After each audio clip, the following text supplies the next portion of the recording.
Ladies and gentlemen, could I have your attention, please? Hello? If we could ask you all to please take your seats. We're just about ready to get ready. Ah, you're listening. Ladies and gentlemen, please welcome the 74th Secretary of the Treasury, Henry M. Paulson.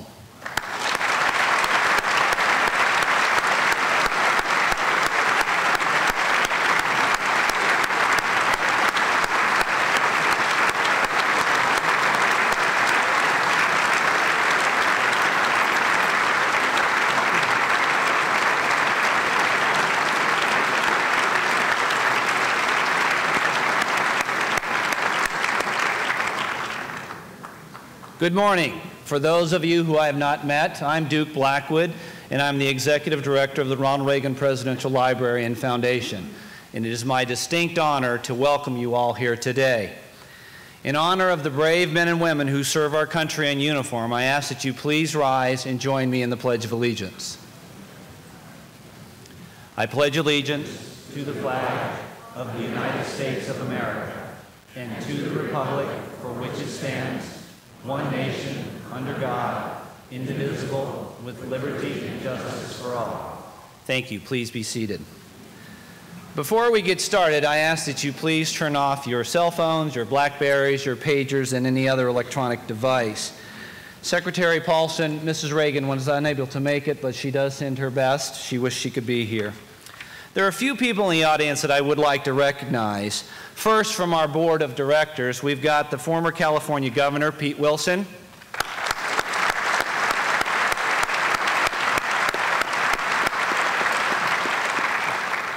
Mr. Brad Freeman.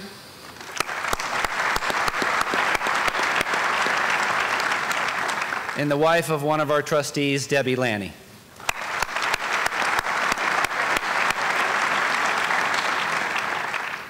And from our County Board of Supervisors, Supervisor Peter Foy.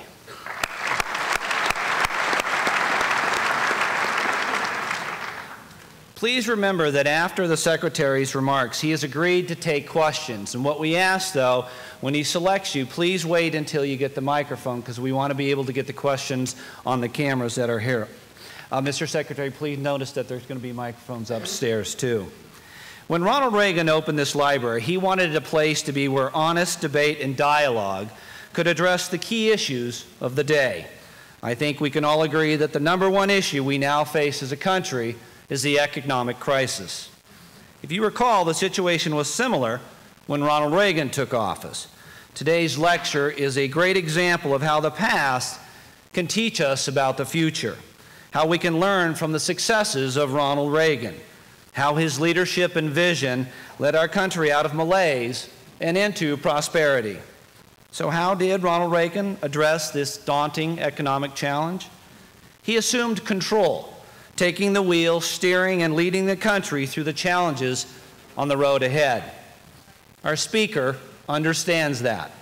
Never known to shy away from a challenge, whether it was head of Goldman Sachs or as a star football player at Dartmouth, Secretary Paulson is addressing this issue head on.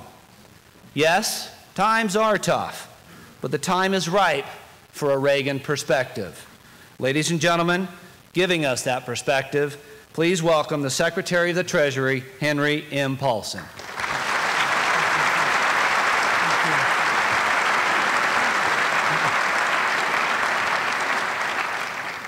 Duke, thank you very much, and thank you all. It's been a long time since I've had such a warm welcome. And I'm very, very honored to be here at the Reagan Library. There is perhaps no more appropriate place to discuss a topic important to us all, the need to reinvigorate market capitalism, the foundation of our national prosperity. Although Mrs. Reagan is not with us today, I send her my best wishes and thank her for her kind invitation to speak at this event.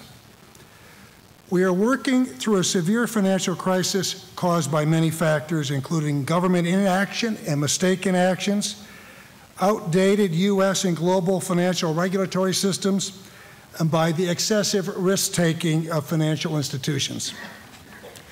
This combination of factors led to a critical stage this fall when the entire U.S. financial system was at risk.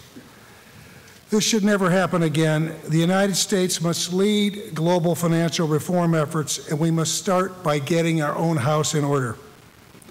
The most significant discussion of financial system reform in the last 60 years has begun. This debate offers great opportunities and great peril. The events of the last year have exposed excesses and flaws that are, to put it mildly, humbling. If we do not correctly diagnose the causes and instead act in haste to implement more rather than better regulations, we can do long-term harm. Today, I will give my view of recent events, the principles that have guided me, our response to the unfolding crises, and my ideas for regulatory reform. My regulatory reform views are based on the principles of transparency and accountability, and my belief that our entrepreneurial nation must continue to foster prudent risk-taking while not rewarding failure or encouraging recklessness.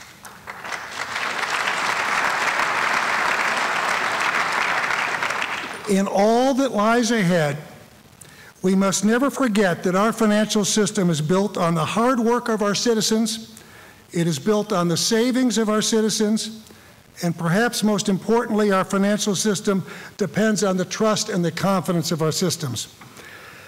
As I assess our current situation, I believe we have taken the necessary steps to prevent a financial collapse, and the authorities and capacity granted to us by Congress has been the key to this accomplishment. Looking forward, working with the Fed and the FDIC, we now have the tools and the commitment to do what is necessary to maintain the stability of our financial system. Many challenges lie ahead, and progress will not be in a straight line. The excesses in our system built up over many years, and it will take time to work through them. The U.S. housing correction was clearly the spark that ignited the financial crisis. But the U.S. housing bubble is just one, albeit the largest manifestation of global excesses. These excesses have been building for years as benign markets, strong global growth, low U.S. saving rates, and policy choices led to large global imbalances and an extraordinary increase in capital inflows. The world was awash in money looking for higher returns, and much of this money was invested in U.S. assets. The combination of a huge amount of capital and low interest rates stoked greater risk-taking, financial innovation, and complexity, not all of it healthy. Financial institutions found new ways to increase leverage, from designing complex new financial instruments to creating off-balance sheet financing vehicles. The global financial system grew increasingly complex and opaque, and regulation did not keep pace. Low interest rates and the search for ever higher returns boosted global demand for housing. Home prices rose at unsustainable rates in the United States and a number of countries, and housing-related investments also surged. A housing correction was inevitable, and when it occurred, home price declines and a wave of foreclosures hit the value of mortgage-related assets particularly hard. The U.S. housing correction was felt here at home and overseas, and the global financial system began to suffer. After 13 months of stress, excesses in inadequate risk management and regulatory policies outside the United States have also been exposed. As Warren Buffett has said, it's only when the tide goes out that you learn who's been swimming naked.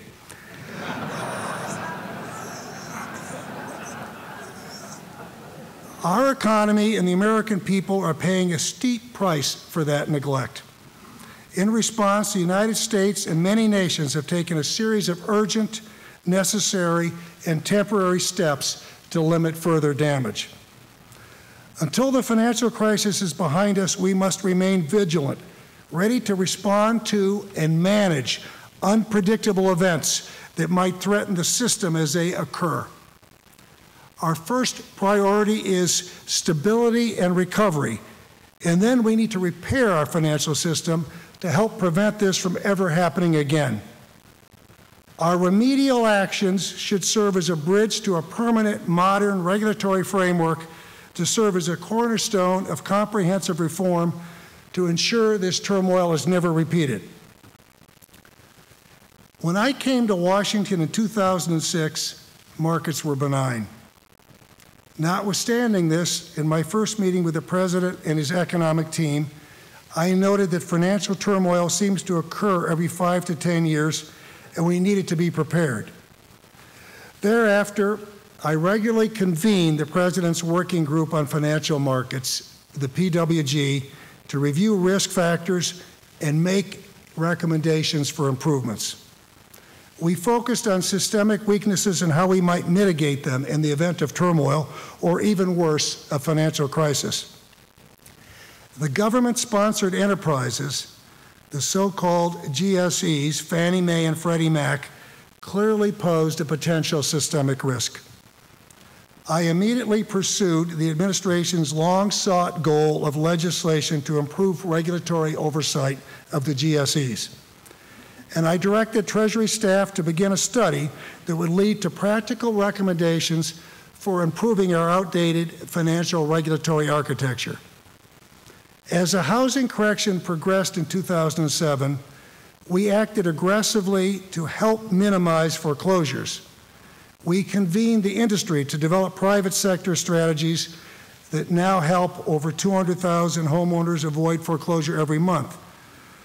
Since August of 2007, we have pressed financial institutions to raise more capital, and they have, over $450 billion, and to recognize losses, which they also have, over $530 billion. Market conditions continued to worsen. And then last March, Bear Stearns faced failure, and we faced our first potential systemic risk and major challenge. Regulators did not, and still don't, have the authority to administer receivership-like proceedings for non-depository institutions that fail, as they do for commercial banks. The Bear Stearns situation exemplified something former Federal Reserve Chairman Greenspan has pointed out. The real issue is not that an institution is too big or too interconnected to fail, but that it is too big or too interconnected to liquidate in a timely and orderly fashion. We were fortunate that J.P. Morgan purchased Bear Stearns and prevented a bankruptcy, and that the Federal Reserve has statutory authority to lend against a pool of mortgage loans on a fully secured basis. The Fed was able to assist the J.P. Morgan purchase because they believed that there was a reasonable prospect of avoiding losses. The Bear Stearns situation made it painfully clear that the federal government needed the authorities to wind down a failing non-depository institution, particularly if it posed systemic risk. Chairman Bernanke and I spoke of the need for this authority in the future, but recognized for the near term we would rely on existing tools, as imperfect as they were. We averted this first systemic event by using our existing authorities creatively. Unfortunately, we were about to find more need to be creative in the coming months. I will leave history to the historians, but from my perspective, we responded as quickly and directly as our authorities allowed us as a severe market crisis unfolded, and we have never lost focus of our singular goal: to stabilize the financial system that supports our economy and the everyday lives of all Americans. There was no playbook for responding to a once or twice in 100-year event. Instead, I've been guided by several principles in dealing with the Bear Stearns situation and all that followed. My guiding principles in these past months have been: 1, never forget our awesome responsibility to the American people who depend on the financial system to save for college and retirement, for financing homes, cars, and companies. If the financial system were allowed to collapse, it is the American people who would pay the price. This has never been just about the banks. It has always been about continued prosperity and opportunity for all Americans. 2, run to problems. The cost of preventing a systemic event is less than the cost of addressing its catastrophic consequences. 3, bring people together to work on solutions. Although it's always desirable, in times like these it is essential for government leaders of both parties and for financial leaders from around the world to work together. 4, define my portfolio expansively. Look beyond how authorities have been used in the past and motivate the private sector, administration colleagues, and regulators to do what is needed. 5, guard against systemic risk while maintaining market discipline and protecting the taxpayer.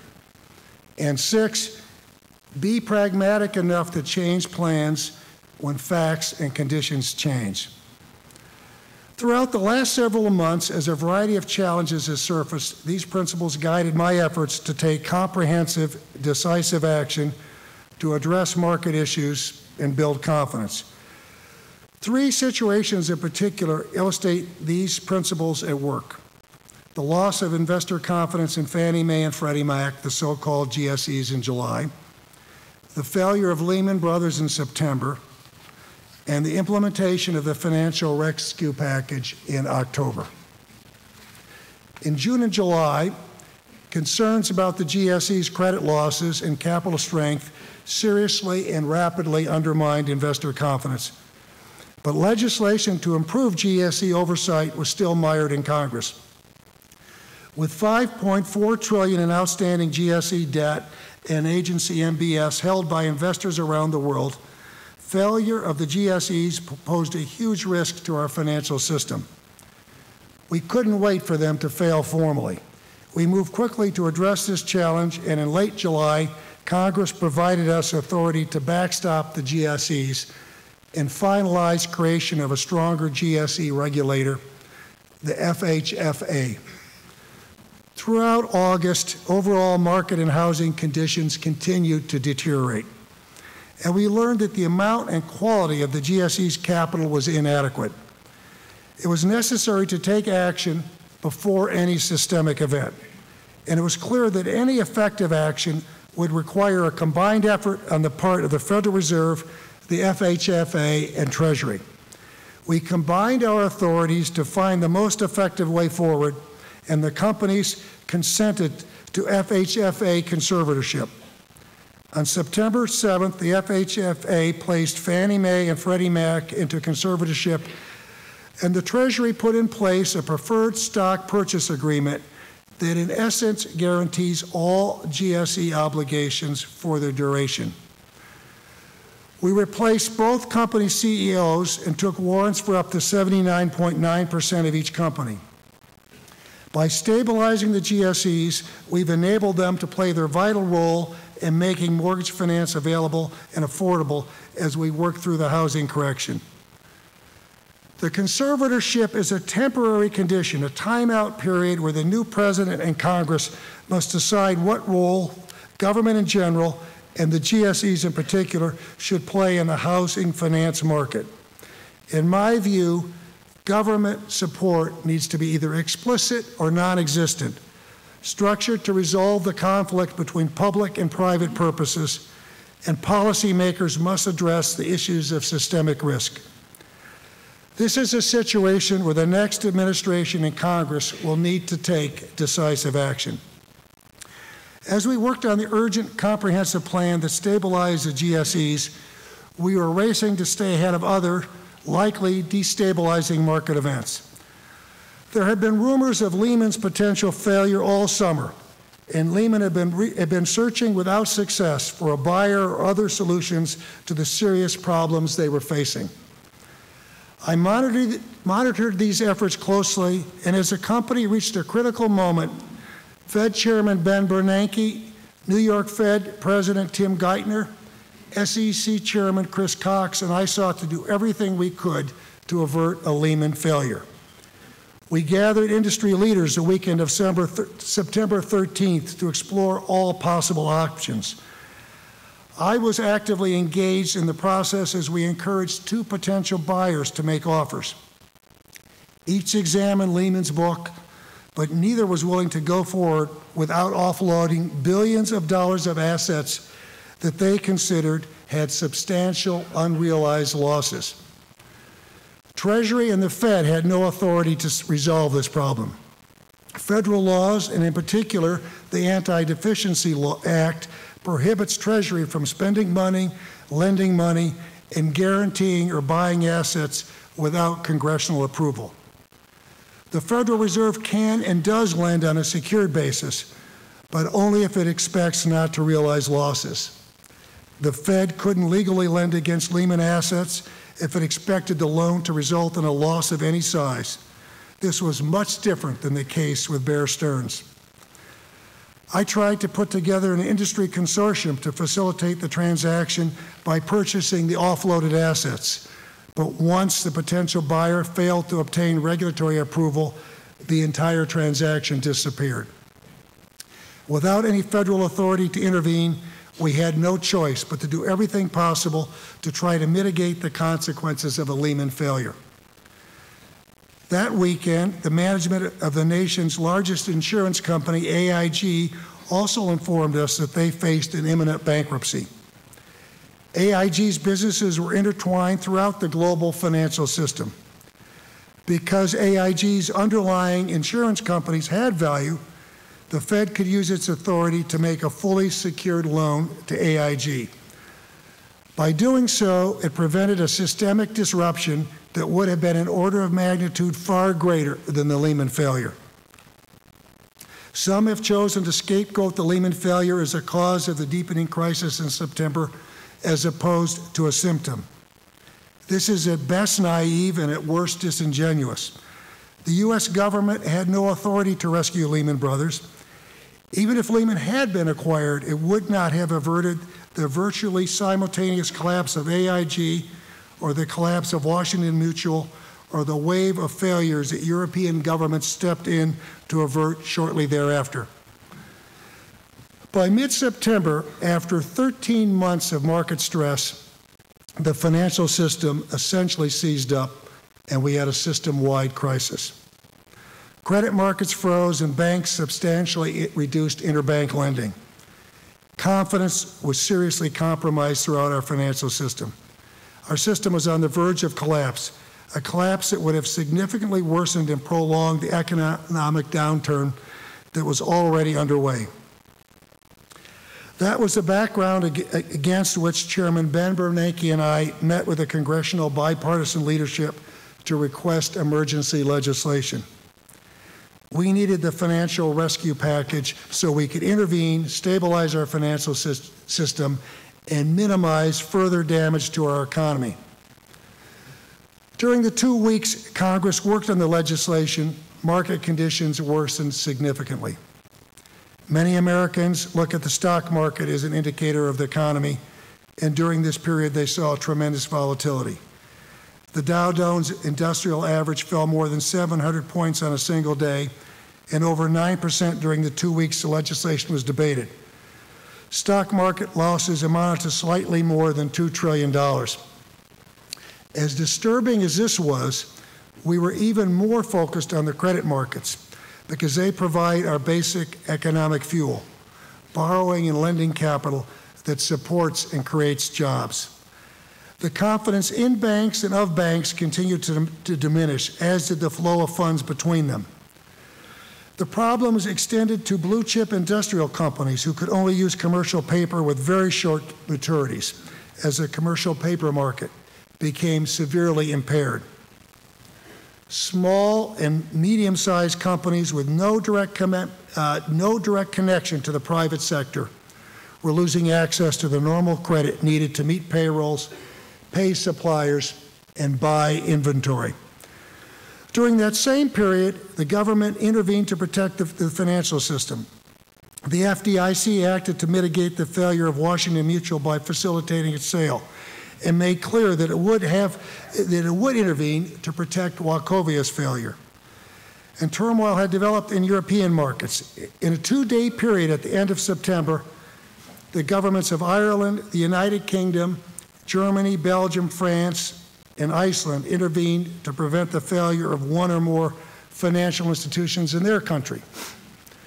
By the time legislation had passed on October 3rd, the global financial crisis was so broad and so severe, we knew we needed to move quickly and take powerful steps to stabilize our financial system and to get credit flowing again.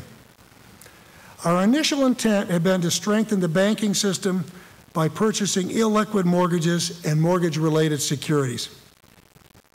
But by this time, given the severity and magnitude of the situation, an asset purchase program would not be either effective enough or quick enough. Therefore, we exercised the authority granted by Congress in the legislation to quickly deploy a $250 billion capital purchase program, fully anticipating we would follow that with a program for troubled asset purchases. Again, at this time, we collaborated widely and creatively to combine all the tools of the federal government to most effectively address the problem. In a unified set of actions, at the same time we announced the capital purchase program, the Federal Reserve announced a program to support the commercial paper market, and the FDIC put in place a temporary guarantee of certain debt issued by banks. These actions, taken as part of a coordinated strategy with policymakers around the world, together prevented a very bad outcome and significantly increased investor and public confidence in our banks. But it was equally clear we continued to face significant stresses and challenges in our capital and credit markets. Since mid-October, we have continued to assess how best to use the remaining TARP funds, given the uncertainties around the deteriorating economic situation in the U.S. and globally, and the continuing financial market stresses. We have always said that the housing correction is at the root of the economic downturn and our financial market stress. And as the economy slows further, it threatens to prolong the housing correction. We knew, too, that to be effective, a mortgage asset purchase program would require a massive commitment of TARP funds. In September, before economic conditions worsened, $700 billion in TARP asset purchases would have had a significant impact. But half that sum in a worse economy simply isn't enough firepower. We knew that future capital programs and investment would allow the remaining TARP capacity to have a bigger impact, providing more flexibility and firepower for this administration and the next. Although we are not proceeding with direct asset purchase programs, we plan on using our resources aggressively to support the normalization of credit markets and the expansion of credit to support economic recovery. We are actively engaged in developing programs to be implemented when ready. With the financial system on the verge of collapse, our clear objective when we went to Congress was to stabilize it through measures that would increase capital strength. Our intended strategy had been to free up capital by purchasing illiquid assets. Since we were careful to get broad authorities from Congress, we were able to change our strategy in order to best achieve our objective. By proactively addressing the problems we saw coming and being pragmatic enough to change strategy in the face of changed facts, and despite the inevitable criticism, we prevented a far worse financial crisis that would have severely damaged our economy and the economic being of all Americans. Had we executed the wrong strategy and depleted the TARP resources in doing so, we would not have achieved our objective, and we would have deserved the severe criticism that would have inevitably followed such a failure. Clearly, with the market stresses continuing, maintaining stability throughout the recovery process continues to be our first priority, and recovery will take some time. There is quite rightfully focus on reforming the system that enabled the excesses. We should resist a hasty response for two reasons. First, it is difficult to develop a comprehensive solution while the situation is still unfolding. Second, simply adding new regulations won't be a long-term solution.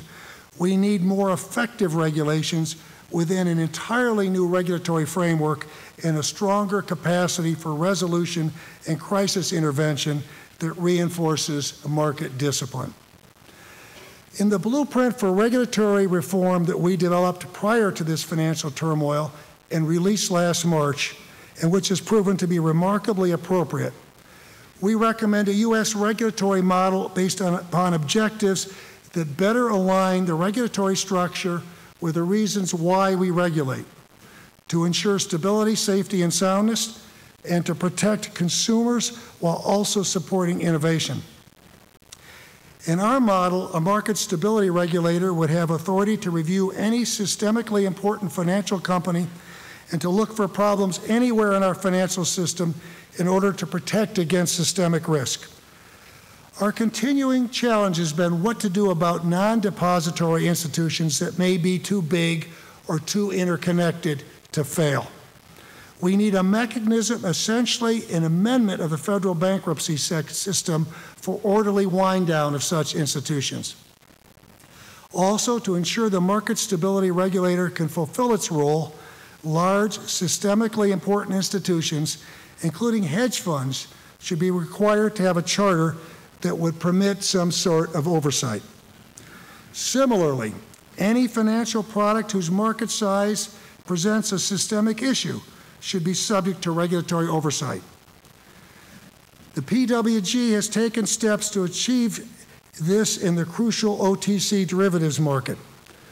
Moves to strengthen trade processing, including centralized clearing, although not yet a complete solution, they should enhance transparency and promote standardization. Transparency must be a higher priority. We need disclosures that can be understood because complexity often hides risk. Greater standardization would also improve market transparency. And we must conduct a wholesale review of the originate to distribute securitization model, because for every significant financial product, each party in the product chain must bear responsibility or potential risk. We must address those aspects of our system that reinforce rather than counterbalance cycles. Regulators and rating agencies often take actions after a problem emerges that exacerbates the cycle. For example, mark-to-market accounting is clearly pro-cyclical, yet I know of no better accounting method and welcome steps to modify its implementation during severe market stress.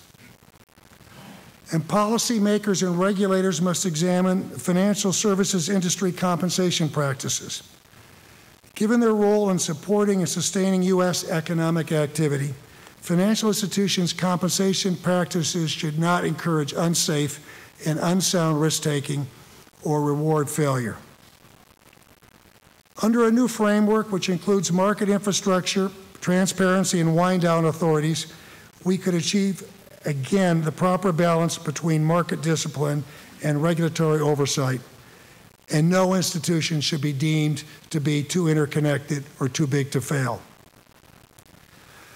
Throughout the period of crisis, I and my team have been in constant communication with our international colleagues.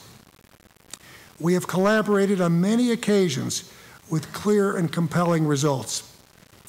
At the height of the turmoil in October, for example, we and our G7 colleagues committed to a comprehensive global strategy to provide liquidity to markets, to strengthen financial institutions through capital investment and guaranteeing interbank lending, to prevent failures that pose systemic risk, to protect savers, and to enforce investor protections.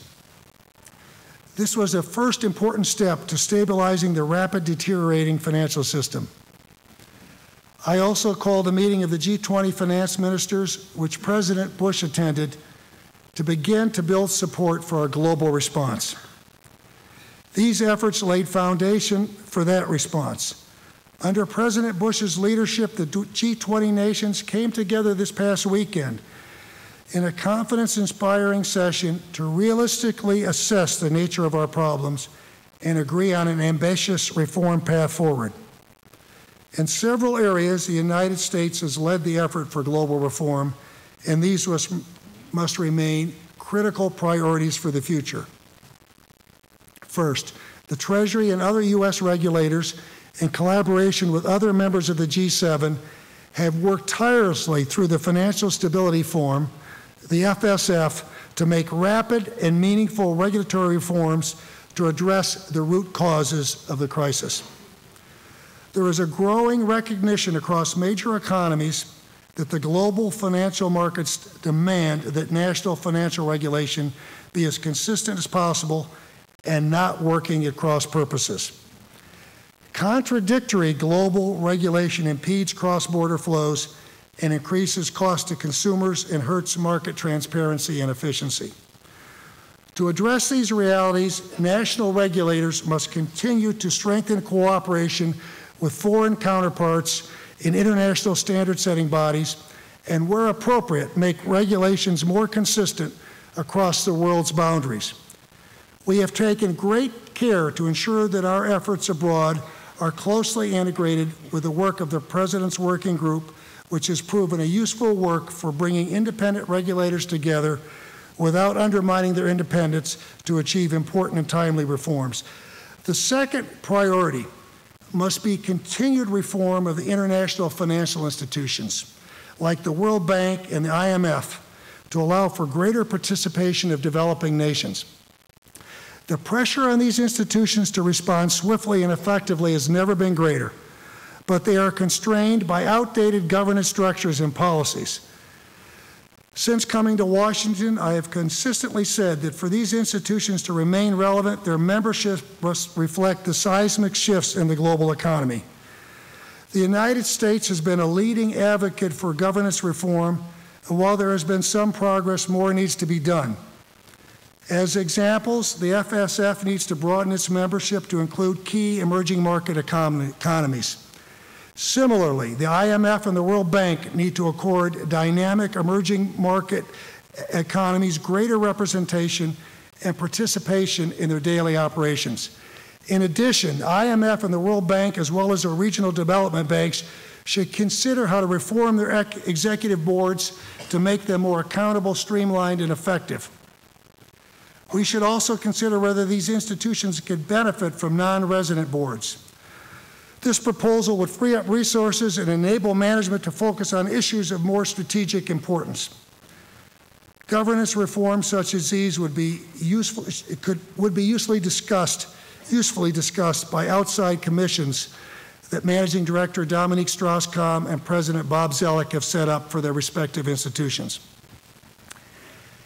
A final reform priority must be consistent liberalization of policies on trade and investment, with an emphasis on avoiding new protectionist measures and achieving a breakthrough in the Doha round of global trade talks. In this time of anxiety and uncertainty, we must not lose sight of the importance of free trade and an open investment in spurring economic growth.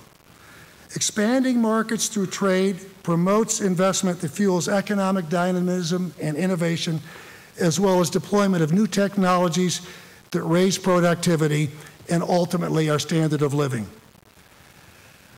I have made pro-investment policies for the United States a priority since arriving at Treasury, and we have made very good progress on this front. But open investment policies are not enough. With global growth expected to slow, we need to support trade policies that will help lower trade barriers, create market access for developing countries, and a path to prosperity for the world's poor. In the United States, this means finalizing already negotiated trade agreements and supporting free trade policies in the future. Especially during such a difficult economic period, we must resist the pressures to turn inward, and we must ensure that our international colleagues share this strong commitment. Until the financial crisis is behind us, we must remain vigilant, ready to respond and to manage unpredictable events as they occur. And we have the capacity and commitment to do just that. Our first priority is on stability and recovery. And then we will need to repair our financial system and the global system to help prevent this from happening ever again. The key to success is proactive, creative collaboration.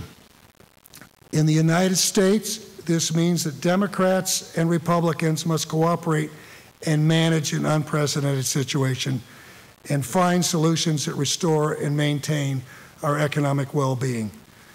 Globally, it means sovereign nations working together to protect economic and social stability. In this increasingly interconnected and interdependent global economy, we are all in the same boat.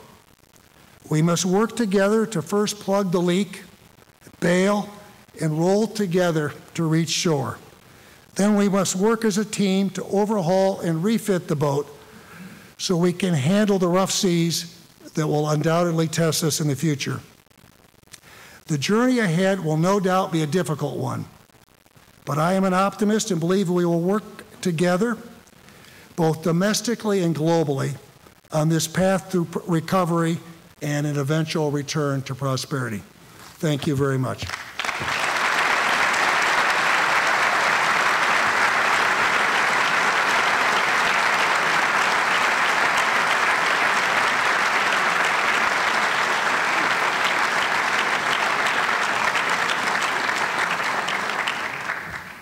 Okay, time for questions. Okay, let me first.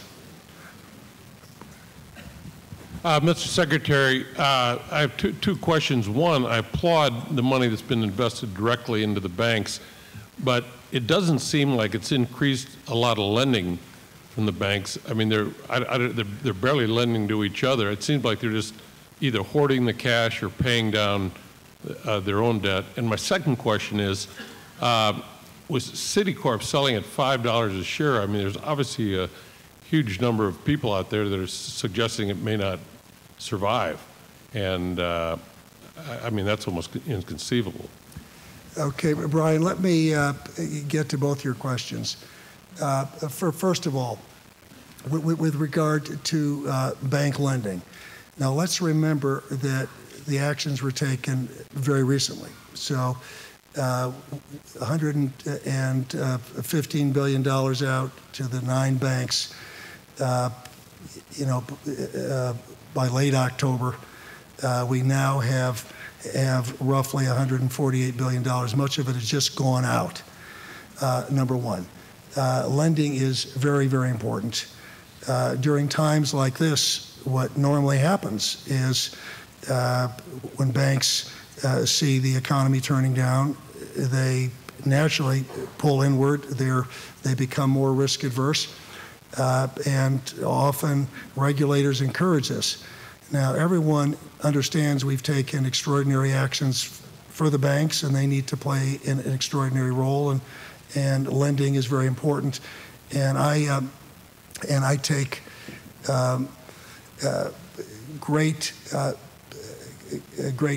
comfort, and I think we should look at the fact that we've had our 4 regulators for the banks, the Fed, the OCC, the FDIC, and the OTS, put out a combined statement really encouraging the banks to actively engage in prudent lending, along with a number of other things. And I think that in and of itself is quite significant, and you're going to see, regulatory you're going to see as they play their role. I think they're going to be encouraging the banks to do what we need the banks to do.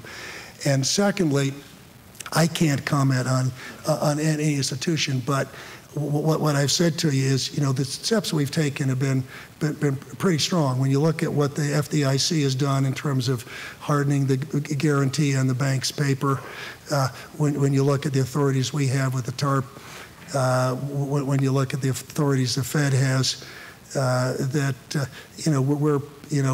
we understand how important the stability of our financial system is, and stability is our top priority here. Yes.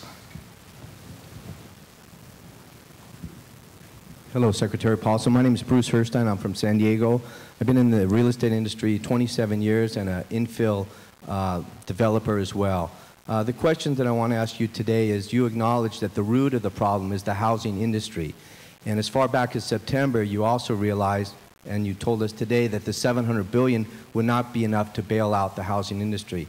But under the TARP plan, Section 109, basically, you diverted funds, which you were allowed to do under TARP because there was no specific provision that prevented you from the diversion. But how can you reconcile to the American public that that diversion is going to help the housing industry, which is the root of the problem? Well, I think housing is what was clearly the root and is still a very, very fundamental and important issue we're dealing with in this country. It's broader now because the economy overall is turning down, number one. But to get to your question on the housing, I think by far the most important thing we can do with housing by far is keep lending going, okay? To keep the banks, so to keep our financial system intact, to keep lending going, number one. Number two, as part of that, the role that Fannie Mae and Freddie Mac have been playing, I think, has been extraordinarily important, because you need to understand that as you've seen other credit costs going up and you look at how mortgage costs have hung in there, I think that has been a very important event. So that's the second thing I would make. Thirdly, I'll say we are continuing to look and work for ways to deal with foreclosure mitigation and prevention. That's very important. And I'm saying when you're doing that, it is, we've started, we've looked at it through looking at the individual, starting with getting groups of servicers together and the industry together to sort of untie that Gordian knot, which is very, very complex. It has to do with the way mortgage securities have been put together and how they've been spread around the world.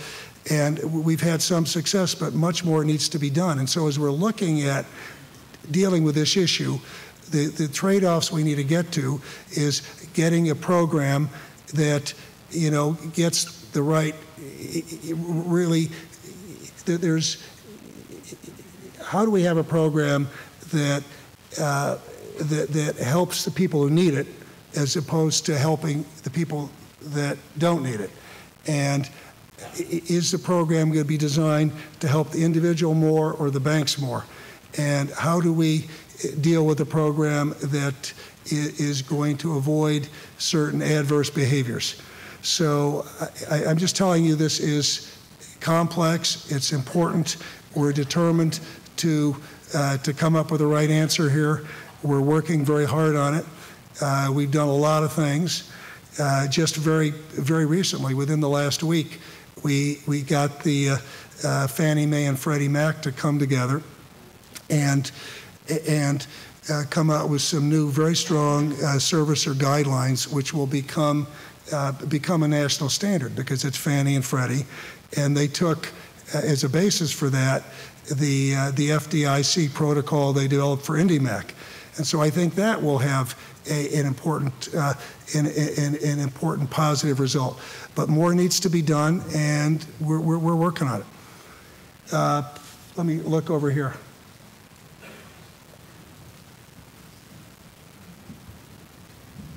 Mr. Secretary, when do you expect our economy to finally hit bottom so that we can begin the process of recovery? Yeah, that is. I appreciate the straight, blunt talk. And I tend to be blunt, but Treasury secretaries can't be that blunt. So what I will say to you is and you get at two things here, which is a bit of the challenge in communicating to the American people, because there's the financial system and the stability of the financial system, and then there's the economy. And when we went to Congress to talk about the financial system and the crisis we were facing, trying to communicate that and communicate to the American people that we saw what had happened, what was happening in the financial system was going to have a big impact on the economy. And we could see that, and knew that it was inevitably going to have that impact, but it would have been much worse, and it would be much worse if the financial system is not stable. Now, in terms of your specific question, I don't have an answer for you there, other than to say that which is where Duke started off, which is, our economy. We're a strong entrepreneurial nation. We're a rich nation. We have the resources. We have the tools to deal with this. My focus is really on the financial system stability, getting credit flowing again, because that's going to be the key. When, as that happens, getting back to Brian's question, when the banks are lending, when credit is flowing, when the credit markets away from the banks are working, we will have a stronger economy, and housing, the housing prices stabilize. And so I think we're going to have some challenging months in here, but we're going to work through this. But I can't give you a date. Yeah, yes, the gentleman standing up.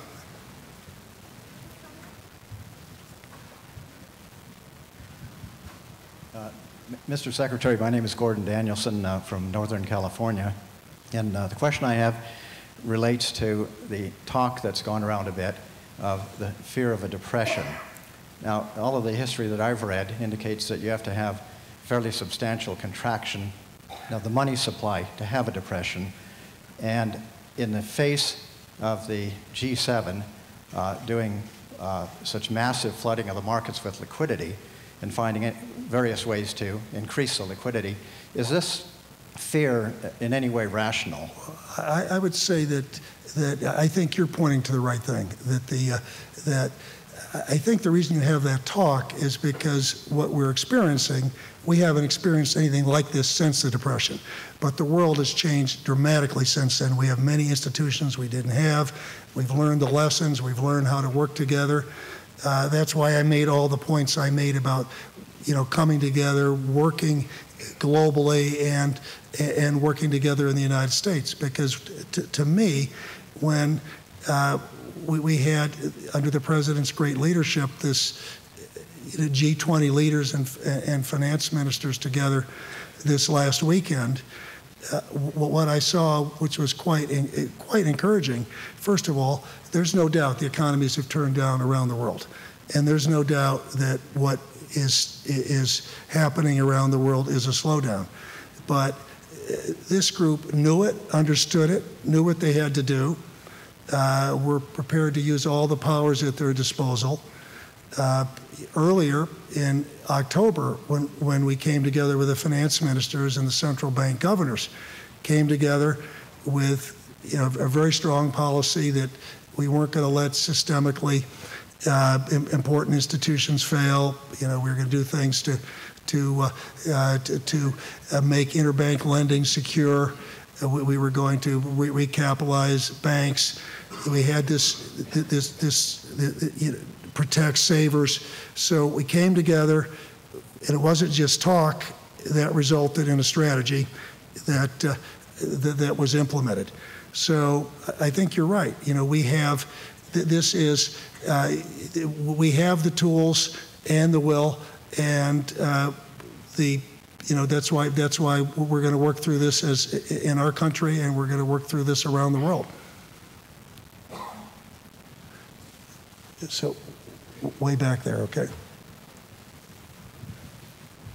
I just wanted to ask, now that you have an entrance into the banks with this bailout, do you have an exit strategy? Because to me, it seems like you've just socialized a sector of our financial institutions.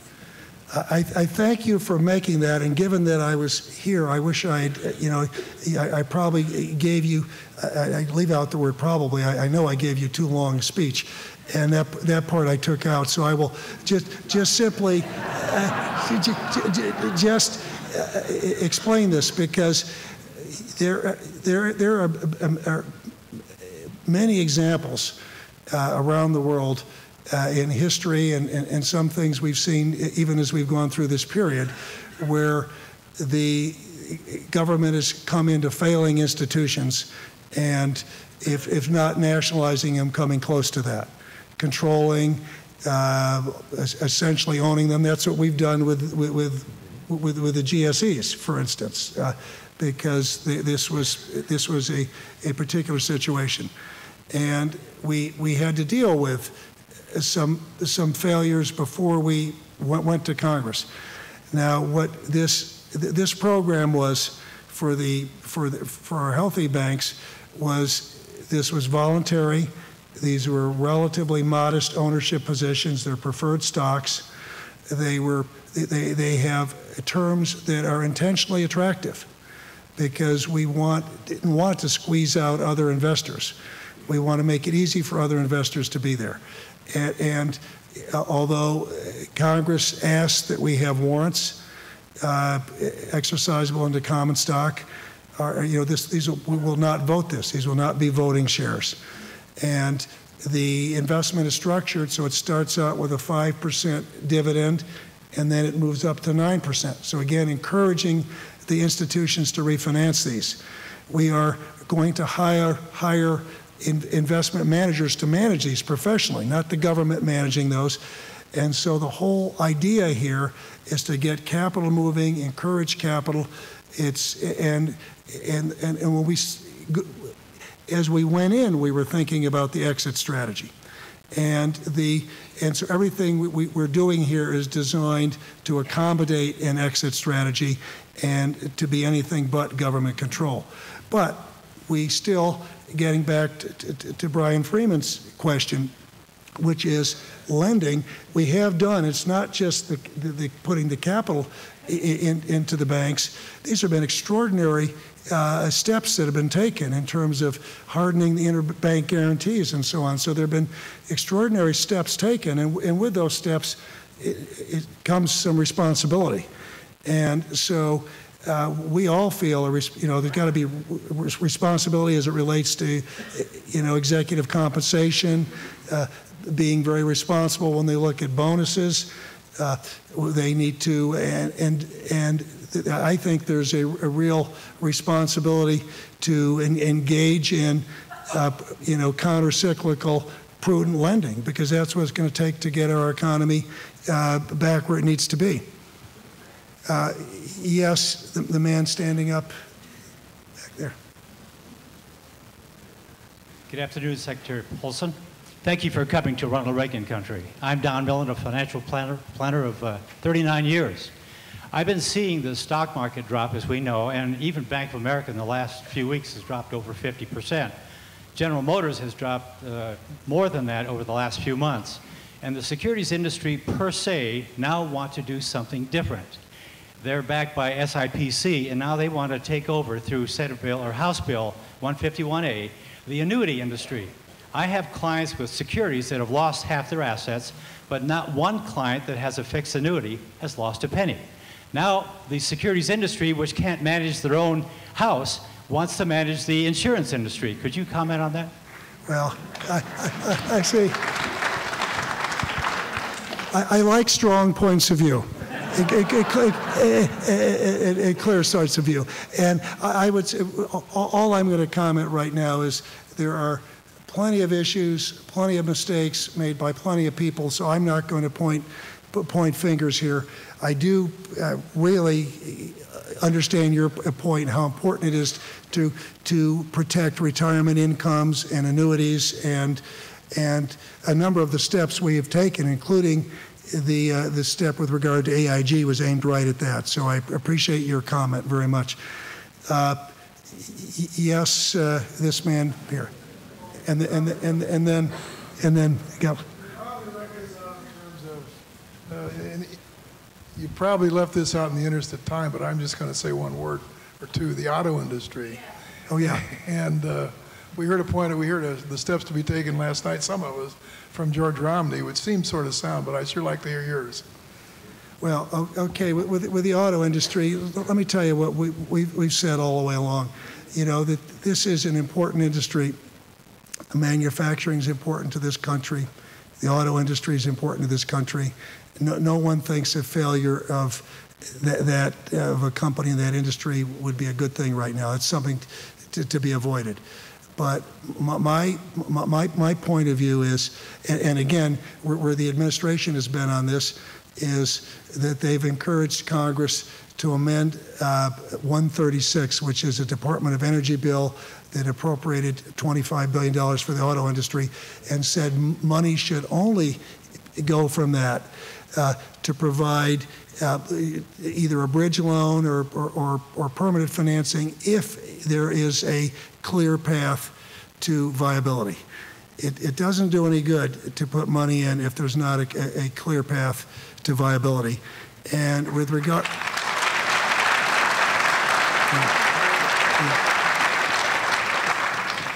and with regard to the TARP, I have repeatedly made the point that the purpose of this was to protect our financial system, and we've got a big job ahead of us there, and so that's where I think those resources should be used. Now, I've saved the last for our esteemed governor. Mr. Secretary, you have very rightly called for collaboration between Republicans and Democrats to help extricate us from this very challenging situation. I don't know what consultation you've had with the incoming Obama administration, but I am curious as to whether or not you have received any encouragement from them indicating that they would heed your admonition to not give in to pressures for protectionism, and also that they would not give in to pressures if they in fact are exerted by state and local governments seeking to bail themselves out for their unfunded liability in terms of their pension and health care obligations.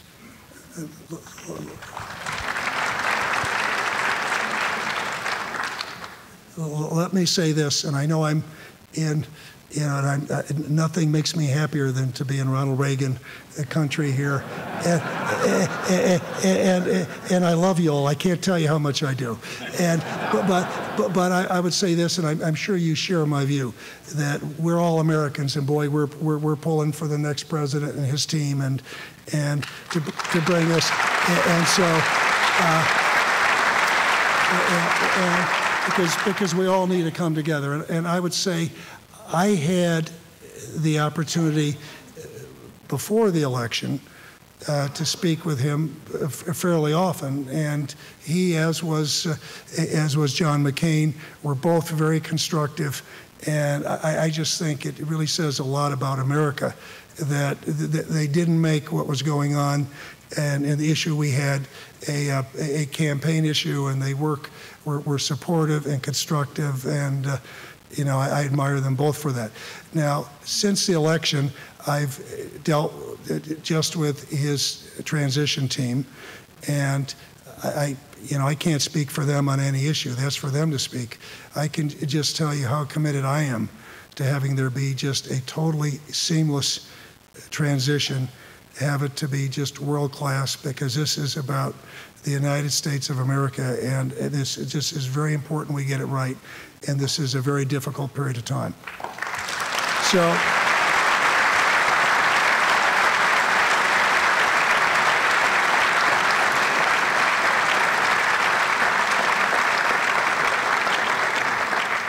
thank you all very much.